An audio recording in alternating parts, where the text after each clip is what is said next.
বন্ধুরা যেই জায়গায় এসেছি এই জায়গায় 6টার পরে কাজ করা যাবে না। জঙ্গলি হাতি, জঙ্গলি শুয়োর সব বেরোয়।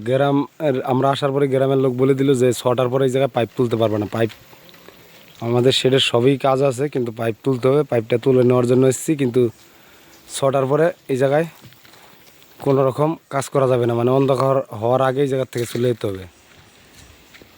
দেখো জায়গাটা পুরো জঙ্গল এরিয়া, এর জন্য তোমাদের ভিডিও বানিয়ে দেখালাম জায়গাটা।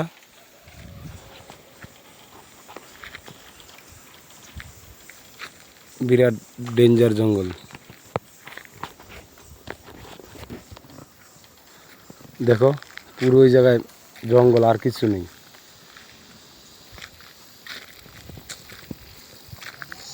এই দেখো পাইপ পাইপ বাঁধা হচ্ছে, গাড়ি দিয়ে ট্রেনে তোলা হবে। পুরো জঙ্গল এই জায়গায়।